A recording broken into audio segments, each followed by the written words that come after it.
Yesus juga disebut dalam Talmud dan sering sekali digunakan oleh non-Kristen untuk menghina Yesus.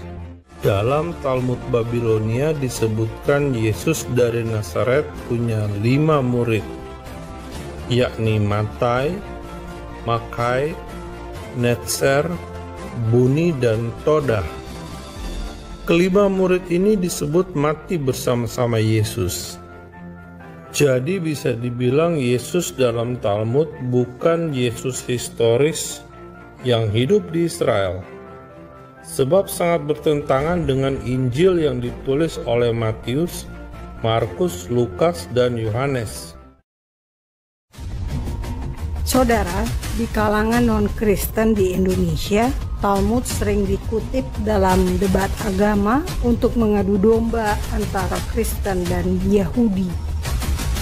Isi Talmud dianggap menghina dan sangat merendahkan Yesus Kristus. 7 hal yang perlu Anda ketahui tentang Talmud. 1. Apa itu Talmud? Talmud adalah kompilasi dari hukum Taurat lisan. Dalam Talmud terdiri dari Mishnah atau tradisi Yahudi, Gemara atau komentar para rabi, Midrash atau kisah Yahudi, dan Tosefta atau interpretasi para rabi murid dari Rabbi Shlomo ben Ishak atau dikenal singkatan Rashi. 2 macam Talmud.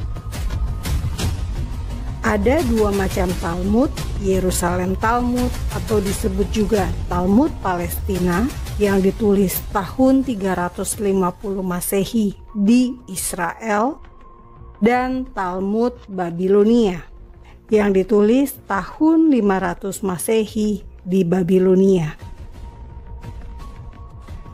Kedua macam Talmud ini ditulis dalam bahasa Aramaik. 3. Isi Talmud. Pada dasarnya Talmud berisikan pemikiran dan pendapat para rabi. Talmud Babilonia di masa kini mencakup Talmud Yerusalem juga, sehingga dianggap lebih otoritatif. Talmud Babilonia terdiri dari 64 traktat yang dibagi dalam 6 perintah atau sedarim, yaitu pertanian, hari raya, perempuan dan pernikahan, hukum sipil dan kriminal, tata cara ritual, dan ritual penyucian atau purifikasi. 4. Penulis Talmud. Talmud bisa dibilang sebagai hasil pemikiran rabi golongan Farisi.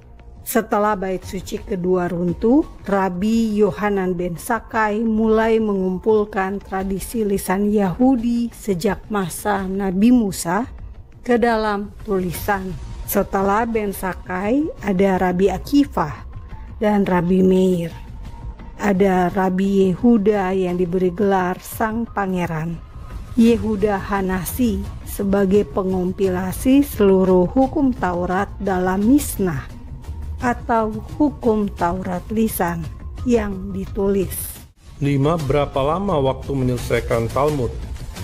Jika Anda membaca 1 halaman Talmud Babilonia setiap hari, maka Anda butuh waktu 7,5 tahun atau disebut Daf Yomi untuk menyelesaikan seluruh Talmud Babilonia. Ada 2.771 halaman Talmud yang membutuhkan waktu untuk mencerna, memahami ayat, dan pendapat rabi, serta menerapkan sesuai konteks masa itu dan implementasi dalam keseharian masing-masing pembaca. 6. Siyum Hasas, merayakan selesainya pembacaan Talmud. Penganut Yahudi akan merayakan selesainya pembacaan Talmud setiap 7,5 tahun bersama-sama. 7. Yesus dalam Talmud.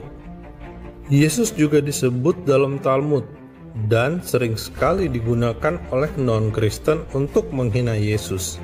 Yesus atau dalam bahasa Ibrani Yehoshua adalah nama yang umum dalam masyarakat Yahudi. Arti nama Yehoshua adalah keselamatan. Ada beberapa nama Yesus disebut dalam Talmud, yakni Yeshu, Yeshu HaNotzri, Ben Strada, Ben Pandera, dan lain-lain.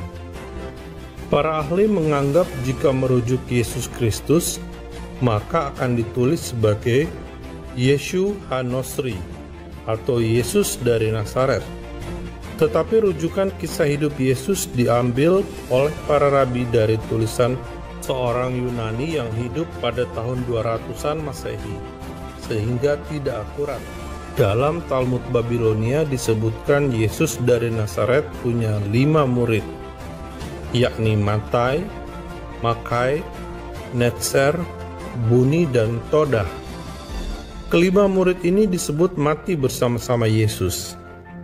Jadi bisa dibilang Yesus dalam Talmud bukan Yesus historis yang hidup di Israel, sebab sangat bertentangan dengan Injil yang ditulis oleh Matius, Markus, Lukas, dan Yohanes. Talmud, khususnya Talmud Yerusalem, adalah naskah kuno bukti keberadaan orang Yahudi di Yerusalem. Saat Talmud Yerusalem ditulis tahun 350 Masehi, tanah Israel dikuasai oleh Bizantium, kerajaan Romawi yang sudah mengenal kekristenan sebagai agama resmi kerajaan. Jika Anda menggunakan informasi yang ada dalam Talmud, secara tidak langsung Anda sudah mengakui karya tulis para rabi Yahudi yang hidup di tanah Israel dan diaspora Yahudi yang ada di Babilonia.